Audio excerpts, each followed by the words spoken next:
From the time the season ended to now, you're just a couple weeks away from joining the NFL. What has this process been like as you're training and preparing for this moment that you've worked so hard for? Yeah, I think it's a lot of fun, right? Being back here with all the guys and kind of being back on the team that you've been away from for a few months has been really awesome. But yeah, there's a lot of work that's gone through your whole life. So I think you kind of think about all the people that have helped you to get to this point, and kind of what it means to me, and just being appreciative, right? And still putting in all the work, but kind of being appreciative of all the help that I've had from other people to put me in this opportunity. So I think this process for you has been interesting. Definitely a lot different from mine in the sense that a lot of your tape speaks for itself. You haven't had to go and necessarily perform at the combine. You haven't had to worry about some of those little stressors throughout this process that others have. So what has been your focus? Has it been more so mentally, being able to head into these interviews more prepared, how you present yourself?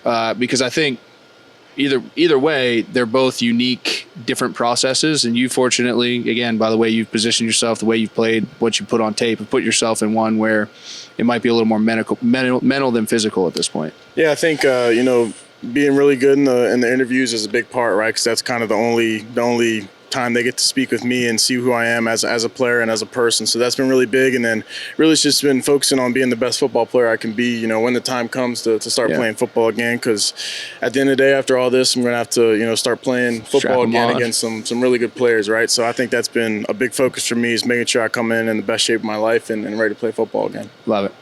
We've talked about the way this process has played out for so many people, and you had so many examples to point to, right, within the tight end room here at Penn State, guys who helped pave that way for you. I've been telling everyone the story, so I might as well tell it to you. Theo Johnson, at his own pro day, said Tyler Warren will be the best tight end in the country. He knew it then, even though for us, you were still splitting reps, and we were seeing that in limited production. Still impressive.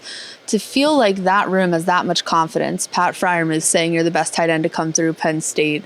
Do you let any of this sink in? And what does it feel like to have their confidence? Yeah, I think it's really cool. And, those are my brothers. And of course, they're saying things like that when it's their pro day. But I mean, I think that's kind of how the Penn State tight end tradition's kind of starting to carry on, right? I think there's some dudes in the room now that could pass me up for sure, and kind of what I've done here. But that's the fun thing about coming to Penn State, right? I think there was 5 NFL tight ends in the room when I first came here. So when you get that standard and that's the competition you're going against every day, it's a blessing and something I've been really appreciative to be a part of. But yeah, I think there's been a lot of guys that I've played with who, if they had the same opportunities I had this year and kind of being the number one guy, would have done some very similar things. So it's been awesome playing with those guys. You're a quarterback coached by a center who made the transition to tight end. Mm-hmm. I mean, this makes you a pretty complete player. Are you feeling like you're seeing the game the way you want to as you take the next step into the NFL?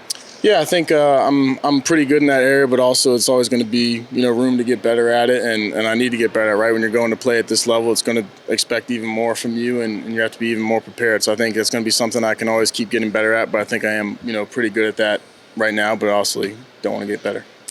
So when you look back at your time here, you've obviously etched your name in some record books, which makes it easy to think about legacy, but you strike me as a little bit of a deeper thinker and a foundational locker room guy. What do you want your legacy to be here? What do you want to have left behind maybe for the guys that are coming? Something like that.